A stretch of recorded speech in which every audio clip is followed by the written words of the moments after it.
Brought to you by My 11 Circle. Win first prize SUV car. Download the app now.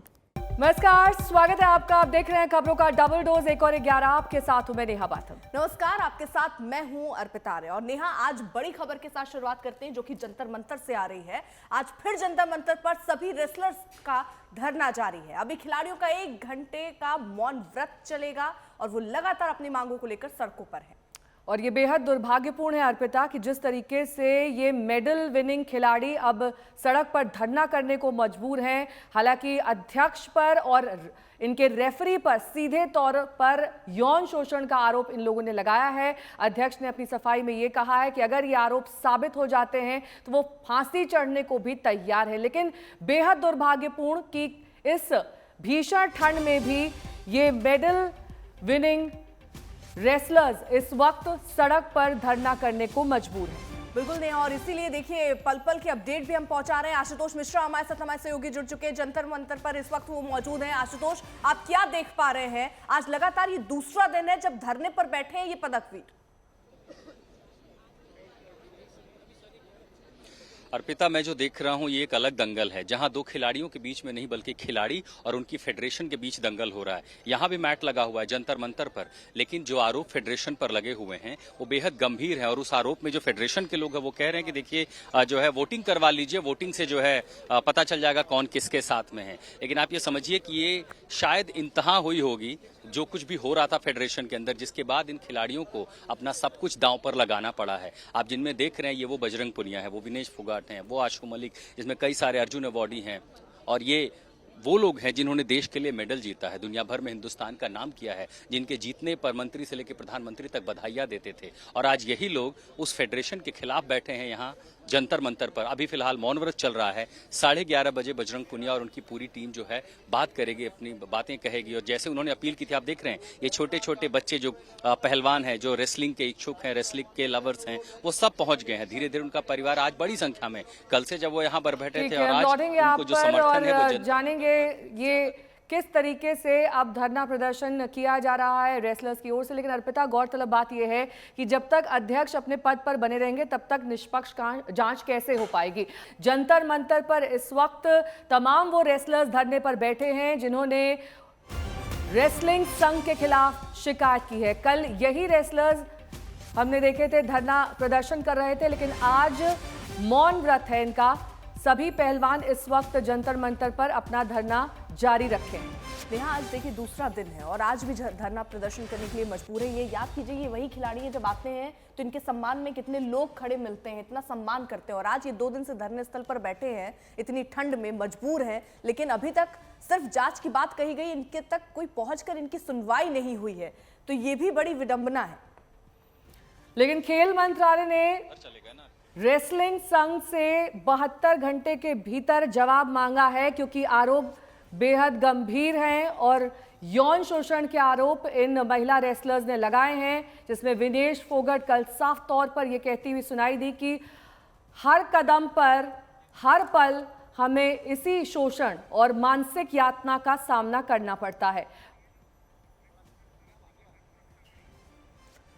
और इन सब के बीच नेहा, एक जानकारी ये भी आ रही है कि बृजभूषण शरण के घर की सुरक्षा भी बढ़ा दी गई है। यौन शोषण के आरोप लगे हैं। वो ये भी कह रहे हैं कि अगर इस पर सच्चाई होती तो फांसी तक लगा लूंगा मैं, कोई इसमें सच्चाई नहीं है। 10 साल तक क्यों चुप रहे, ये तमाम सवाल वो पूछ रहे हैं। लेकिन यहाँ पर जो धरने पर बैठे हैं खिलाड़ी, वो अलग तरीके से सवाल और उनकी अलग मांगे कि कम से कम इस पर जांच तो होनी चाहिए। नेहा, आशुतोष मिश्रा हमारे सहयोगी इस वक्त ऑन स्पॉट मौजूद हैं। आशुतोष, देखिए बड़ा सवाल यह है कि जब तक अध्यक्ष अपने पद पर बने रहेंगे तब तक निष्पक्ष जांच कैसे हो पाएगी, और जो 72 घंटे के भीतर जवाब देना है उसमें पहले किस तरीके की कार्रवाई उन लोगों पर होगी जो इस वक्त सीधे तौर पर आरोपी हैं। देखिए नेहा, अगर जवाब देने की बात होगी तो जाहिर है उसमें कार्रवाई नहीं होगी। आरोप लगे हैं तो पहले सफाई मांगी गई है। अब उसमें फेडरेशन जो भी कहेगा, जाहिर है उसमें बृजभूषण शरण सिंह का प्रभाव होगा, क्योंकि अभी वो फेडरेशन के अध्यक्ष हैं। जो उनके नीचे के अधिकारी रिपोर्ट देंगे स्पोर्ट्स अथॉरिटी को, वो कहीं न कहीं उसका प्रभाव होगा। और इसीलिए ये तमाम जो खिलाड़ी आज यहाँ पर बैठे हैं वो अभी मौन व्रत पर बैठे हैं, क्योंकि उनको पता है इस मौन व्रत का जो शोर है वो शायद सरकार तक पहुंचे। आप सोचिए कि ये जब मेडल लेकर के आते थे तो देश का कौन ऐसा नागरिक था जो इन्हें बधाइयां नहीं देता था। बजरंग पुनिया खुद शायद सामने आ रहे हैं। दरअसल यहाँ अव्यवस्था सी कुछ हो गई है, बहुत ज्यादा पुलिस वाले चाहते हैं कि लोग बैरिकेड के पीछे चले जाएं। मौन व्रत है, वो आगे आ रहे हैं। तमाम जो खिलाड़ी हैं, बहुत सारे इसमें अर्जुन अवार्डी हैं, अलग अलग अवार्ड्स मिले हैं इनको, और ये वो लोग हैं जिन्होंने भारत के लिए मेडल्स जीते हैं। और अब 13 मिनट का और इंतजार है। 13 मिनट के बाद ये तमाम खिलाड़ी अपनी चुप्पी तोड़ेंगे और उसके बाद ये अपनी बातें कहेंगे। लेकिन जो आरोप लगाए हैं उनमें इस तरह की गंभीरता है कि देखिए, कोई ऑर्डिनरी मामला नहीं है, इसमें सिर्फ एक्सप्लॉयटेशन नहीं बल्कि सेक्सुअल हरासमेंट तक के केस हैं। लेकिन इस पर अभी तक न कोई चुप्पी न कोई कार्रवाई। ऊपर से स्पोर्ट्स अथॉरिटी ने क्या कहा है कि आप जवाब दीजिए 72 घंटों के अंदर। अब 72 घंटे बहुत होते हैं, 72 घंटों के आप जवाब देंगे क्या? ये 72 घंटे तक यहाँ बैठे रहेंगे? आपने एक और बात बयान अगर सुना हो ब्रिजभूषण शरण सिंह का, सीधे एक बार और आपको तस्वीरें यहाँ दिखाते हैं कि वो कहते हैं कि वोटिंग करवा लीजिए। आप फेडरेशन के अंदर खिलाड़ियों के अंदर वोटिंग करवाइए, 97% उनके अंदर होंगे। हमें पता है कि कुश्ती या ऐसे जो खेल हैं वो खिलाड़ी कहाँ से आते हैं? गाँव से, छोटे शहरों से। क्या वो खिलाड़ी इतनी हिम्मत कर सकेंगे कि ब्रिजभूषण शरण जैसे प्रभावी सांसद और एक प्रभावी फेडरेशन के अध्यक्ष के खिलाफ कुछ बोल सकेंगे? क्या उन्हें अपने करियर की चिंता नहीं है? बड़ी बात यह भी है कि जो खिलाड़ी आज यहाँ बैठे हैं उन्हें इसका रिपरकशन भी पता है, इसीलिए कई सारे ये कह रहे थे कि देखिए हमारी जान तक को खतरा है, और ये इन्हें पता है कि इसका कॉन्सिक्वेंस आगे क्या हो सकता है, इन्हें अपने करियर से हाथ धोना पड़ सकता है। लेकिन बावजूद ये कुश्ती बचाने के लिए, भारत के बच्चों का भविष्य बचाने के लिए और उन कुश्ती प्रेमियों को बचाने के लिए आज लगातार दूसरा दिन है जब ये लोग धरने पर बैठे हैं जंतर मंतर पर। क्या कोई पहुंचा है इनसे मुलाकात करने? क्योंकि ये लोग तो प्रधानमंत्री नरेंद्र मोदी से मिलना चाहते हैं और ये कह रहे हैं कि अगर वो मांगेंगे तो हम सबूत तक दे देंगे।